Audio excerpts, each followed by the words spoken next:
O primeiro guião está escrito. O que é que falta? Exato. Viva! Está com o Expresso da Manhã. Eu sou o Paulo Baldaia.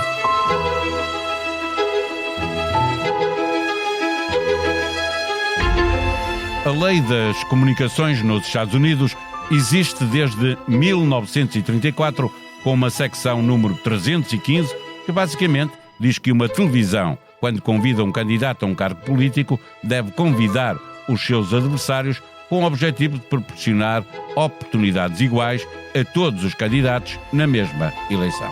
Por cá, a regra é a mesma. Mas lá atrás, com cada vez mais candidatos, a ERC e as televisões chegaram a acordo para fazer uma distinção entre partidos que já fizeram eleger candidatos nas respectivas eleições e os que não elegeram. A alternativa era não haver debates.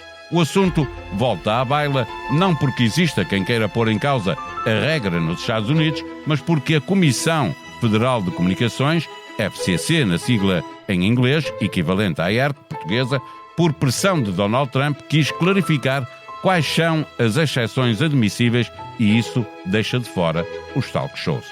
Stephen Colbert, o apresentador de The Late Show, acusa SBS de proibir transmissão de entrevista com um candidato democrata ao Senado, depois do setor jurídico do canal lhe ter dito que não o podia fazer sem convidar igualmente, no caso, a adversária. Pelo sucesso de audiência televisiva que têm estes programas, os Estados Unidos chegam agora a uma conversa que se fez em Portugal no final de 2022, a propósito de uma queixa pelo facto do representante do Chega não ter sido convidado para o programa de Ricardo Araújo Pereira, isto é, gozar com quem trabalha. A ERC ficou a meio da ponte e, se não quis obrigar Araújo Pereira a dar tratamento igual a todos os candidatos, por se tratar de um programa de humor, acabou a sugerir à SIC que levasse Ventura a outro programa qualquer. Neste episódio, conversamos com Gustavo Carvalho, o autor do podcast Humor à Primeira Vista. Não tens a sensação que o teu telemóvel ouve as tuas conversas? Sim, às vezes até parece que sabe o que vou jantar. Não se preocupe. A app Caixa Direta Empresas não ouve conversas, mas ouviu as empresas. As suas funcionalidades mais inovadoras são baseadas nas sugestões dos nossos clientes. Pagamentos com fotografia, pesquisa inteligente de movimentos e notificações em tempo real. Esta é a app desenhada com a experiência de quem a usa, feita para quem lidera. Faça o download. Caixa, com o banco certo ao seu lado, a sua empresa cresce. Caixa Geral de Depósitos S.A., registada junto do Banco de Portugal sob o número 35. Viva Gustavo Carvalho.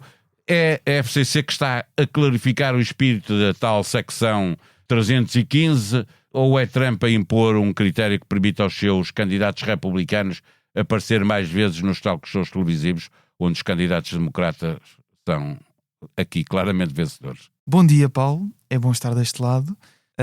Obrigado.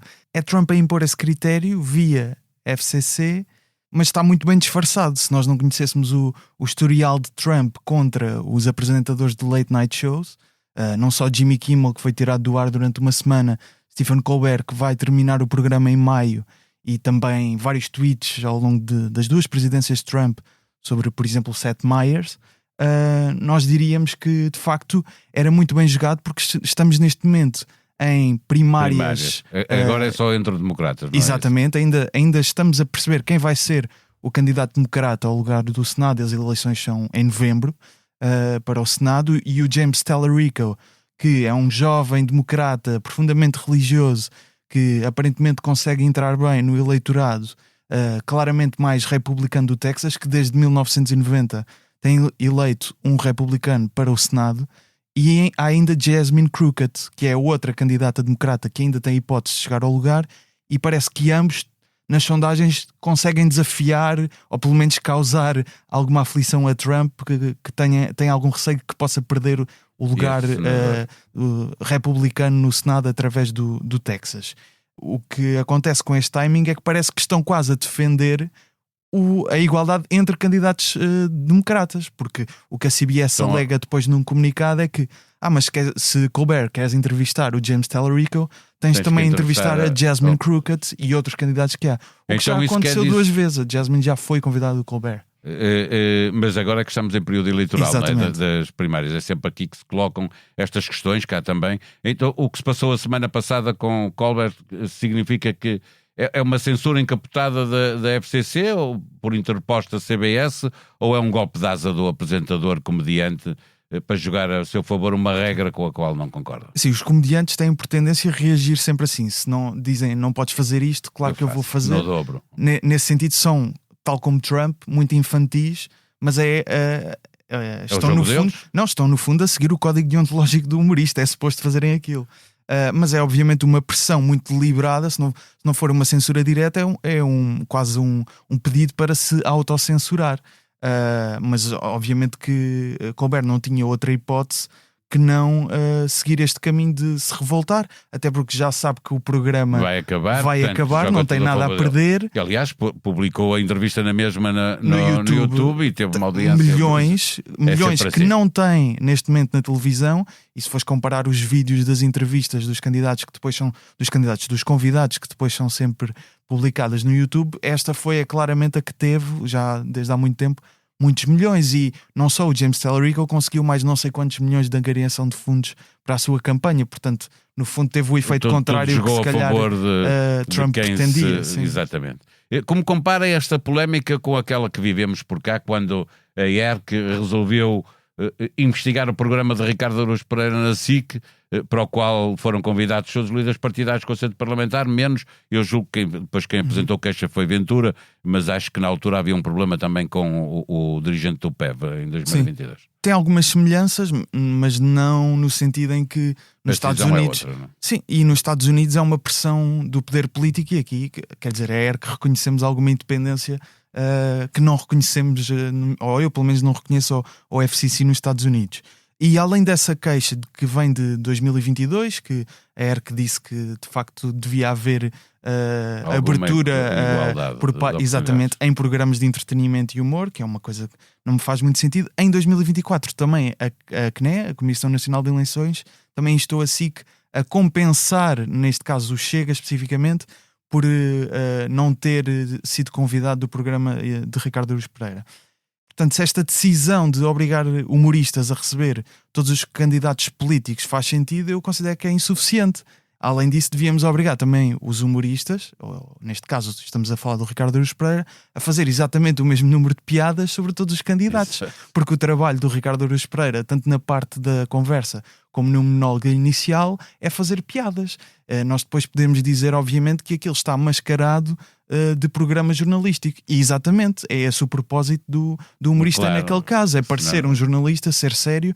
Nós até podemos dizer que as perguntas do Ricardo Araújo Pereira têm o tom cordial do jornalista e são combativas no conteúdo, como o jornalista também deve ser, mas ele, no fundo, pode dar uma rasteira ao convidado que o jornalista normalmente não pode. Pode fazer uma provocação de uma forma diferente, pode insinuar coisas que o jornalista não pode, mas de facto tem existido esta ideia de que os programas humorísticos e entretenimento devem seguir os mesmos padrões que o jornalismo, mas não deve, porque se eu tiver um jornalista e um humorista, e o humorista se comportar como o jornalista, ou o jornalista como humorista, das duas uma, ou tenho um mau humorista que está-se a limitar, ou tenho um mau jornalista que não está a cumprir os critérios de isenção que deve cumprir. Por cá, nessa altura, fez-se a discussão, a propósito do que estás a dizer, sobre o valor noticioso de um programa de entretenimento. Mas eu tenho uma filha que é adolescente e que a principal fonte de notícias da política portuguesa, não do estrangeiro, mas da política portuguesa, é destacadamente o Isto é Gozar com quem trabalha. Não estamos a menorizar a capacidade de influência destes talk shows na escolha política dos eleitores? É evidente que quando começamos a misturar o humor com política, e não só eu que sou no comentador caso de política, acho que a melhor análise política que se faz em Portugal é no Isto é Gozar com quem trabalha. Pronto, não, mas é legítimo acharmos que aquilo também tem um fator para algumas pessoas de informativo. Não é esse o propósito do programa. Mas, ou seja, o humorista não pode se responsabilizar pelo consumo de informação de todos os espectadores, claro. Não é? Agora, também admito que nos últimos tempos, especialmente nos Estados Unidos, tem existido cada vez mais uma tendência para alguns humoristas também se assemelharem cada vez mais a jornalistas. Temos o caso do John Oliver, que tem muita graça também, mas ele tem uma grande equipa de jornalistas e o que ele faz é quase humor de investigação, porque investiga grandes casos sobre a FIFA e depois constrói piadas à volta daquilo e faz programas todos dedicados a um tema. E depois essas linhas entre o humor e a informação acabam por se esbater um pouco, mas é também esse o propósito do programa, de a certo ponto também satirizar um pouco. Nós olhamos para o Daily Show, se nós virmos o programa com o som desligado numa sala de espera, sem conhecermos que é o John Oliver ou o Jon Stewart, aliás, aquilo parece um noticiário, não é? E seguir esses códigos faz também parte, confundir as pessoas, se aquilo é informação ou humor, faz também parte do propósito desse programa de comédia. Na discussão que se fez à volta do caso ERC versus RAP e depois a sugestão da CNE, surgiram opiniões para todos os gostos. Realço a de Aguiar Conraria, que entende que nem na perspectiva jornalística deveria haver imposições do regulador, prevalecendo os critérios jornalísticos e a importância e a relevância do objeto da notícia. Seria preferível viver o tempo de campanha com as regras que, no fundo, funcionam quando não há campanha, não é? Por exemplo, Ventura é muito mais vezes entrevistado que todos os outros líderes partidários juntos, quando não há campanha, não é? Sim, o André Ventura, neste caso, pode ter queixas sobre a comunicação social, que normalmente diz que estão muito contra ele, mas não se pode queixar propriamente do tempo mediático que lhe é destinado, muitas vezes em altura fora de campanha, obviamente. Mas, por exemplo, dados da Market Test durante novembro de 2025 diziam que era o segundo político, logo atrás de Luís Montenegro, com mais tempo de notícias. Em terceiro lugar vinha Marcelo Rebelo de Sousa, o Presidente da República. Portanto, e na campanha, quando ele teve aquele problema de saúde, as televisões deixaram de fazer as outras campanhas para seguir a ambulância. Não é? Portanto, se por um lado a ERC diz, ou a CNE, já nem me lembro, diz que tem que compensar Ventura, não, se calhar os outros partidos é que estão descompensados em relação ao tempo que têm disponível nas televisões. E às vezes as pessoas dizem, os jornalistas estão-lhe a dar palco. Eu não acho que seja isso, porque isso seria desconfiar à partida do trabalho do jornalista, que se nós acharmos que o jornalista não vai fazer um bom trabalho, sim, vai ser palco a André Ventura. Mas nós também discordamos ou concordamos com André Ventura com base do que ouvimos nas entrevistas que ele dá. Depois podemos considerar que se calhar não está a ser feito um bom filtro ao número de entrevistas que ele dá, ou se todas vêm a propósito, ou se depois as entrevistas são exatamente bem feitas ou mal feitas, porque conhecemos o estilo de André Ventura e reconhecemos que será difícil entrevistá-lo. Mas às tantas, parece-me a mim que usam André Ventura quase como um comentador da atualidade política, e acho que ele não vai gostar desta comparação, mas é quase como se fosse um comentador ambulante que vai de feira em feira, de canal de televisão em canal de televisão, a vender o seu peixe, não é? E isso é que se calhar depois causa este desfazamento no tempo mediático, que depois parece-me que estão a quase culpar, arranjar aqui uma forma de dizer que o programa do humor é que não está a tratá-lo da mesma maneira, mas não é pela parte da entrevista, eu acho que é pela parte das piadas, porque se calhar se formos analisar o número de piadas, como eu estava a dizer há bocado de Ricardo Araújo Pereira sobre André Ventura, ele é muito melhor produto, e eu acho que essa parte é que os incomoda, não é a parte necessariamente depois não aparecer nas entrevistas. Para fechar a nossa conversa, dirias que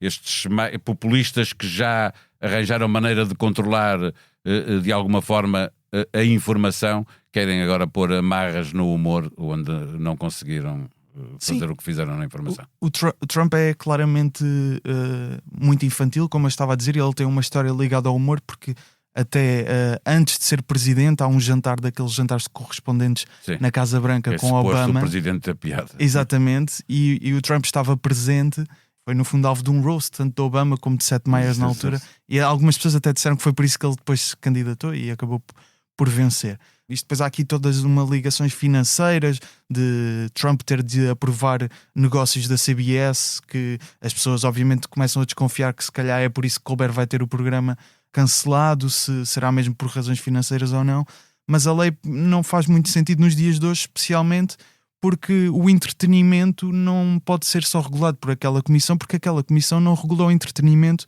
online, ou por exemplo nas rádios conservadoras americanas que só falam de, e está tudo bem com isso, só são dirigidas àquele público conservador, republicano, Mas aí não há. Aí a FCC não se chateia por alguma razão, só se chateia com os humoristas de quem Trump não gosta.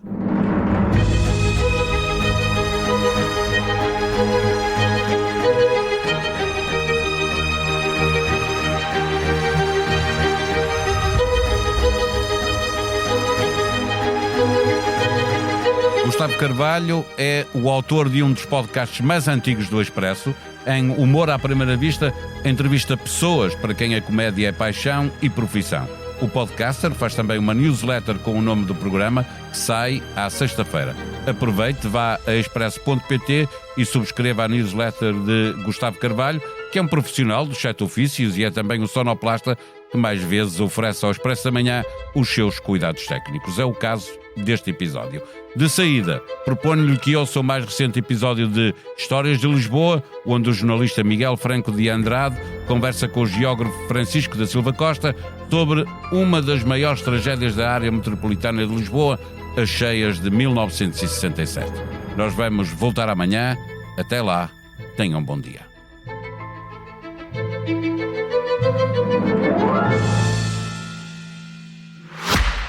Não tens a sensação que o teu telemóvel ouve as tuas conversas? Sim, às vezes até parece que sabe o que vou jantar. Não se preocupe. A app Caixa Direta Empresas não ouve conversas, mas ouviu as empresas. As suas funcionalidades mais inovadoras são baseadas nas sugestões dos nossos clientes. Pagamentos com fotografia, pesquisa inteligente de movimentos e notificações em tempo real. Esta é a app desenhada com a experiência de quem a usa, feita para quem lidera. Faça o download. Caixa, com o banco certo ao seu lado, a sua empresa cresce. Caixa Geral de Depósitos S.A., registada junto do Banco de Portugal sob o número 35.